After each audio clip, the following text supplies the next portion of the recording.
Most welcome dear students, आप सभी लोगों का स्वागत है आपके अपने यूट्यूब चैनल डीजे सर पर। अर्धवार्षिक परीक्षा 2022-23 कक्षा 10 विज्ञान जो है विषय है आप लोगों का। समय क्या है ये मैं नहीं बताऊंगा, पूर्णांक क्या है मैं ये भी नहीं बताऊंगा। दोनों देखिए इस पेपर में क्या है, खाली है। और आप लोग अच्छे से जान चुके हैं कि कितने समय का पेपर होता है आप लोग का और कितना पूर्णांक होता है। ठीक है, अब हम लोग को बस ये याद ध्यान देना है कि पेपर कैसा आ रहा है, किस प्रकार से आ रहा है और करना कैसे हम लोगों को। पहला देखिए डिविजन्स प्रश्न जो है बहुत ही जानदार प्रश्न है। ठीक है, और एक बात और याद रखिएगा डिविजन्स, वीडियो में अंत तक बने रहिएगा। यदि आपने वीडियो को स्किप कर दिया तो आप इस चैनल से लाभ उठाने वाली बात और मोस्ट इम्पॉर्टेंट महत्वपूर्ण प्रश्नों की सीरीज जो है आपसे छूट जाएगी, दूर रह जाएगी। तो आप कहीं ना कहीं से अपने टारगेट से भी पिछड़ने लगेंगे। तो वीडियो को बिल्कुल भी स्किप किए बिना आप वीडियो में अंत तक बने रहिएगा। सभी जितने भी प्रश्न हैं वो एक से बढ़कर एक हैं और केवल यही के लिए नहीं, केवल अर्धवार्षिक के लिए नहीं, बल्कि ये प्री बोर्ड और बोर्ड एग्जामिनेशन के लिए भी प्रश्न जो है यहाँ से देखने को अवश्य रूप से मिलेंगे। तो चलिए स्टार्ट करते हैं। किसी अवतल दर्पण की फोकस दूरी 15 सेंटीमीटर है, उसकी वक्रता त्रिज्या क्या होगी। देखिए पहला ही जो प्रश्न मिला आप लोग को क्वेश्चन कितना जानदार मिला ना। F इक्वल टू R/2 जो से बात करते हैं हम लोग की आधा होता है ना, ये इसका आधा होता है वो उसका आधा होता है। और याद रखिएगा अवतल दर्पण में फोकस दूरी किस में लेते हैं हम लोग, प्लस में लेते हैं कि माइनस में लेते हैं, क्या लेते हैं। देखिए आप लोग को वक्रता त्रिज्या निकालनी है यहाँ पर 15 सेंटीमीटर, 30 सेंटीमीटर, 45 सेंटीमीटर और 60 सेंटीमीटर है। तो जो भी इसका राइट आंसर होगा डिस्टेंस उसको हम लोग को कमेंट बॉक्स में या अपने जो है कमेंट बॉक्स में बताइए, तो फिर आप लोग तैयार कर लीजिएगा। इसका आप लोग को अपने उत्तर पुस्तिका में लिखना होगा। दूसरा प्रश्न देखिए क्या है, मानव नेत्र में रेटिना पर बनने वाला प्रतिबिंब क्या होता है। सीधा होता है तथा सीधा ही दिखाई देता है, उल्टा होता है तथा उल्टा ही दिखाई देता है, उल्टा होता है परंतु दिखाई सीधा देता है। उपयुक्त में से कोई नहीं। मानव नेत्र में रेटिना पर बनने वाला प्रतिबिंब डिस्टेंस देखिए ज्यादातर क्या, ये जो नेत्र होता है ये उल्टा प्रतिबिंब होता है, परंतु हमें दिखाई कैसा देता है, सीधा दिखाई देता है। बहुत ही इंपॉर्टेंट प्रश्न है। सभी जो प्रश्न है वो बहुत ही ज्यादा इंपॉर्टेंट प्रश्न दिख रहे हैं डिस्टेंस। चलिए आगे बढ़ते हैं। प्रिज्म से श्वेत प्रकाश किरणें गुजरने पर सबसे अधिक विचलन किसका होता है। सबसे अधिक विचलन डिस्टेंस देखिए लाल रंग, पीला रंग, हरा रंग, बैगनी रंग। तो आप जान रहे हैं सीधा सीधा popular question distance, popular question इसलिए मैं बता रहा हूँ कि मॉडल बहुत ज़्यादा इंपॉर्टेंट है। ठीक है ना, विविग्योर से याद रखिएगा। ठीक है ना, उसको देख लीजिएगा एक बार विविग्योर वाली बात जो है, और इसका उत्तर बताइए गपाक में, एकदम सीधा सीधा प्रश्न है ये सब। विद्युत धारा का मात्रक क्या होता है, वोल्ट होता है, वाट होता है, एम्पियर होता है कि ओम होता है। कमेंट बॉक्स में जाकर डिस्टेंस आप लोग उत्तर दीजिए। ये सभी प्रिय विद्यार्थी बहुत सरल क्वेश्चन है और ये समझ लीजिए आप लोग एक तरीके से आप लोग का टेस्टिंग चल रहा है। बताइए जल्दी जाके कमेंट बॉक्स में उत्तर दीजिए। विद्युत धारा का मात्रक क्या होता है। समतल दर्पण की फोकस दूरी कितनी होती है। देखिए सब पॉपुलर क्वेश्चन है आप लोगों का। समतल दर्पण की फोकस दूरी अनंत होती है। ठीक है, बहुत ही आसान क्वेश्चन है आप लोगों का ये।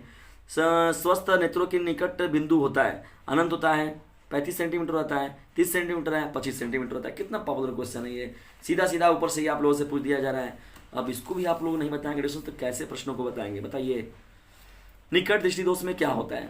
पास की वस्तु साफ नहीं दिखाई देती है और दूर की वस्तु साफ नहीं दिखाई देती है। पास बैठकर चाय नहीं पी सकते, दिखना बिल्कुल बंद हो जाता है। ये तो दोनों पहले उड़ जाएगा, उधरा जाएगा। निकट में जानते हैं कि दूर का नहीं दिखता है और दूर वाले में पास का नहीं दिखता है। तो यहाँ पर ये क्या हो जाएगा आप लोग का, सीधा हो जाएगा कि दूर की वस्तु साफ दिखाई नहीं देती है, उसको निकट बोलते हैं हम लोग। ठीक है ना। अधातु क्या है, पोटेशियम है, फ्लोरीन है और एल्युमिनियम है, सोडियम है। तो कह रहा है इसमें से अधातु कौन है। ठीक है, कमेंट बॉक्स में बताइए कब से उत्तर इसका। किसी विलयन के पीएच किसकी माप है। हाइड्रोजन आयन सांद्रता की माप है, हाइड्रोनियम आयन सांद्रता की माप है कि दोनों एक दोनों इन दोनों के बारे में बता रहा है। इनमें से कोई नहीं। पीएच बहुत इंपॉर्टेंट है ना, पॉइंट ऑफ स्कूल पर जो हम लोग निकालते हैं कि अम्लीयता, औक्षारिता या उदासीनता के बारे में।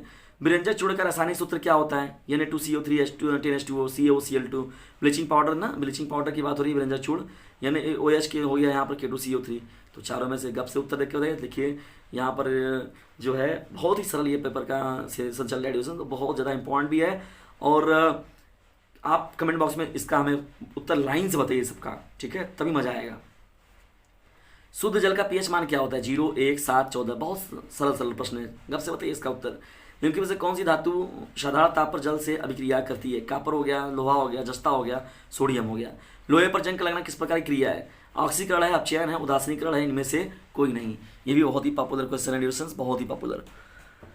जो इसमें याद रखिएगा एक बहुत ही कोरोजन इंपॉर्टेंट हेडिंग होता है, वो भी पूछता है आप लोगों से। संक्षारण वाला बात हो गया।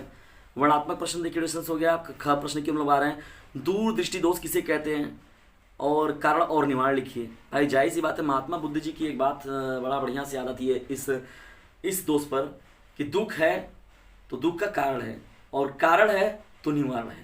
सेम उसी पैटर्न पर अगर आप याद रखते हैं दूर दृष्टि दोष निकट दृष्टि दोष को, तो दुख है, दूर दृष्टि दोष में क्या है, पास न दिखाई देने का दुख है, ठीक है। तो दुख है तो कारण है, रेटिना के आगे बन जाना, रेटिना के पहले बन जाना कारण है भाई। निवारण भी क्या है भाई, जाहिर सी बात है, उत्तल लेंस है, अवतल लेंस है, या द्विक उत्तल लेंस का जो प्लेट होता है उसका प्रयोग करके हम लोग इन सभी चीज़ों को दोष को दूर कर सकते हैं। तो दुख है, कारण है, तो उसका निवारण भी है। तो महात्मा बुद्ध जी को भी नमन, क्योंकि वहाँ से देखिए वो महत्वपूर्ण बातें मिल रही हैं। दुख है तो दुख का कारण है तो निवारण भी है, ये देखिए कथन दिया गया था, और यहाँ पर इस थ्योरम पर बड़ा बढ़िया काम करता है। 15वां देखिए प्रश्न क्या है, प्रतिरोध का मात्रक क्या होता है। एल लंबाई तथा ए मोटाई की तार का प्रतिरोध 100 ओम है। इसी पदार्थ के एक अन्य तार जिसकी लंबाई L/3 तथा मोटाई 3 हो तो उसका प्रतिरोध क्या होगा। सीधा सीधा ये भी प्रश्न डिस्टेंस आप लोगों का बहुत ही महत्वपूर्ण है, ये ना प्रतिरोध वाला चैप्टर, प्रतिरोध वाले से है रिलेटेड। प्रकाश का अपवर्तन किसे कहते हैं, प्रकाश के अपवर्तन के नियम देखिए। प्रकाश का अपवर्तन बहुत ज़्यादा इंपॉर्टेंट है। प्रकाश का अपवर्तन नियम, जैसे प्रकाश का अपवर्तन हो गया, प्रकाश का परावर्तन हो गया, स्नेल का नियम हो गया, तो ये सभी जो हैं बहुत ज़्यादा इंपॉर्टेंट प्रश्न होते हैं और हर बार के पूछे गए ये सभी प्रश्न हैं। 17वें प्रश्न क्यों बढ़ रहे हैं, प्रतिरोध को प्रभावित करने वाले कारक लिखिए। प्रतिरोध को कौन कौन है जो प्रभावित करते हैं, ठीक है। या तो इसके तो हमें देखिए रिलेशन आप लोग को एक सवाल भी दिया गया है, सवालों पर भी ध्यान दिया करिए, क्योंकि पेपर देखिए इसीलिए बनाया जाता है कि उसमें सवाल अगर डेफिनेशन को ही आप केवल लिखते चले जाएंगे तो एग्जामिनर को थोड़ा प्रभावित नहीं कर पाएंगे, और पेपर भी आप लोग को लेंदी लगने रहेगा। तो उसमें मैथमेटिकल न्यूमेरिकल पार्ट को भी टच करते रहना चाहिए, उससे क्या होता है आप लोगों का पेपर जल्दी कवर कर पाएंगे आप लोग, ठीक है डिस्टेंस, और सॉलिड नंबर भी पा पाएंगे। एक मकान में 200 वाट प्रत्येक के 10 बल्ब प्रतिदिन 8 घंटे जलते हैं, 30 दिनों में कुल कितना भुगतान करना पड़ेगा यदि विद्युत का मूल्य जो है 2 रुपये प्रति यूनिट हो तो, ठीक है। ये विद्युत वाला जो है ट्रेडिशंस वहाँ से प्रश्न है और इम्पॉर्टेंट है, सीधा सीधा प्रश्न भी है।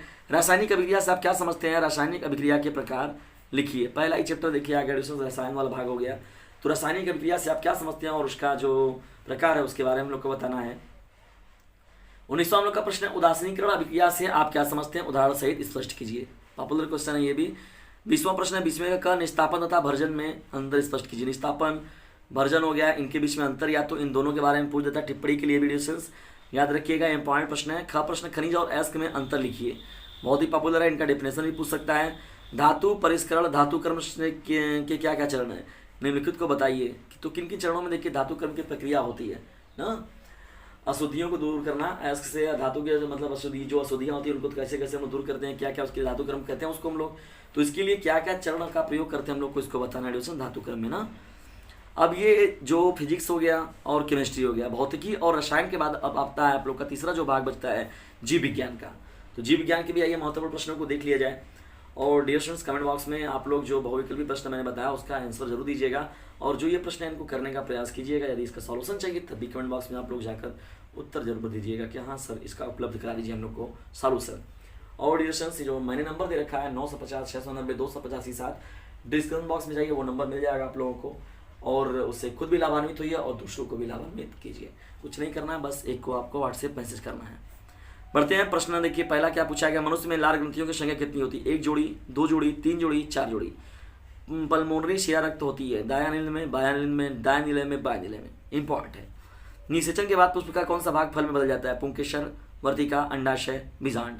मेंडल ने अपने आनुवंशिकता के प्रयोग में कौन से पौधे किए थे, कौन से पौधे पर। देखिए ये बार पूछता है कि मेंडल का अनुवंशिक मटर के पौधे पर आनुवंशिकता का नियम देखिए, पपीता हो गया, अंगूर हो गया, आलू हो गया, मटर हो गया, सीधा सीधा बता रहा है।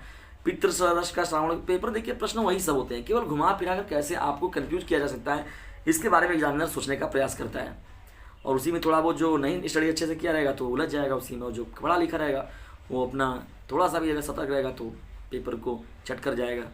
पितरस का श्रावण क्या होता है, पित्ताशय से, यकृत से, अग्नाशय से, अमाशय से।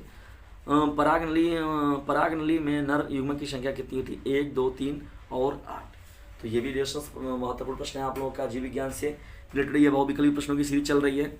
आइए प्रश्नों की सीरीज में लोग आगे बढ़ते हैं। देखिए 6 जो प्रश्न पूछा गया, खाद्य पदार्थों का स्थानांतरण होता है, तो स्थानांतरण कहाँ होता है, जाइलम से, कार्टेक्स से, फ्लोएम से और मज्जा से। लघुत्तरी प्रश्नों की ओर हम लोग बढ़ रहे हैं। देखिए यहाँ पर कौन कौन से प्रश्न पूछे गए हैं। आक्सीय तथा अनाक्षीय जिसे हम लोग वायवी अथवा अनाक्षीय से अवायवी कहते हैं, श्वसन में अंतर बहुत ज़्यादा मोस्ट इंपॉर्टेंट है। स्वपरागण एवं पर परागण ये भी बहुत ज़्यादा मोस्ट इंपॉर्टेंट, और धमनी और शिरा जो है ये तो छोड़कर बचाइएगा ही मत, एक बार मैं ये कहूँगा, इन दोनों को मान लीजिए कभी कभी छूट भी सकता है कभी कन्फ्यूजन में, लेकिन धमनी और शिरा को तो एकदम मत छोड़िएगा। चौथे प्रश्न की ओर हम लोग पढ़ रहे हैं, उत्सर्जन किसे कहते हैं, मनुष्य के शरीर में कौन कौन से उत्सर्जी अंग पाए जाते हैं। देखिए अथवा में क्या प्रश्न दिया गया है, आनुवंशिकता के जनक किसे कहते हैं, प्रभावी तथा अप्रभावी लक्षण से क्या तात्पर्य है। आनुवंशिकता भी बहुत ही महत्वपूर्ण प्रश्न है। क्या होता है आप लोगों का, देखिए कोई भी न कोई एक फिगर जरूर बनाने के लिए याद करें, मानव के हृदय की संरचना करिए ना, फेफड़े की बात हो गई, तो कुछ महत्वपूर्ण जो अंग है उनका देखिए डिस्टेंस आंतरिक संरचना भी पूछता है बनाने के लिए और क्रियाविधि को। तो देखिए हृदय बहुत ही ज़्यादा पॉपुलर है, पूछा भी जाता है और हर जगहों पर प्री बोर्ड बोर्ड हो गया चाहे अर्धवार्षिक हो गया। देखिए मानव हृदय की आंतरिक संरचना तथा क्रियाविधि का सचित्र वर्णन कीजिए, और इसके बारे में बड़ा डिटेल मेडिसिन बड़ा आसानी से आप लिख भी सकते हैं। जनसंख्या वृद्धि कारण होने वाली हानि तथा जनसंख्या वृद्धि रोकने के लिए किए गए उपायों का वर्णन कीजिए। ये आप लोग का प्रश्न संख्या अंतिम हो जाएगा। तो अथवा मेडिटेशन देखिए प्रश्नों को छाट लिया करिए, किन प्रश्नों पर आप अच्छे से लिख सकते हैं। तो ये रहा डिस्टेंस आप लोग का अर्धवार्षिक का परीक्षा 2022-23 का कक्षा 10 के विद्यार्थियों का विज्ञान का महत्वपूर्ण मॉडल पेपर। आज का यह महत्वपूर्ण मॉडल पेपर डिस्टेंस आप लोग कैसा लगा, इसके बारे में कमेंट बॉक्स में जरूर बताइए, और इसका खुद भी स्टडी कीजिए और लोगों पर भी स्टडी कीजिए। और इसका यदि सॉल्यूशन चाहिए तो डिस्टेंस आप लोग कमेंट बॉक्स में जरूर बोलिए कि हाँ सर मुझे इसका सॉल्यूशन चाहिए। और जिन बहुविकल्पी प्रश्नों के उत्तर आप लोग आ रहे थे डिस्टेंस आप लोग आ रहा था, उसका भी उत्तर जाकर कमेंट बॉक्स में जरूर दीजिए। और एक काम जरूर कीजिए, डिस्टेंस से शेयर जरूर कीजिए। यदि कई विद्यार्थी से कहते हैं कि सर आपके चैनल से हम लोग को बहुत लाभ मिल रहा है, तो हम और आपकी फीस वगैरह कुछ है, कुछ बता इन्फॉर्मेशन वगैरह पूछते हैं, बट डिस्टेंस आप लोगों को एक काम करना है, डीजे सर चैनल के फैमिली मेंबर्स को बढ़ाना ही आप लोगों का एक काम है। बस यही प्राथमिकता को ध्यान में रखते हुए इस चैनल के लिए दिया आप कुछ करना चाहते हो तो बस यही कीजिए, फटाक से इसको अपने क्लासमेट पर शेयर कर दीजिए। तो जाइए फटाक से इंडियन साइंस मिलते हैं हम लोग, आप भी जाइए और हम भी जाते हैं आप लोग के लिए कुछ और नए महत्वपूर्ण प्रश्नों की सीरीज की तैयारी करने। और डिस्टेंस आप लोग भी इसे शेयर करते हुए रेगुलरली स्टडी करते रहिए। Thanks for watching this video.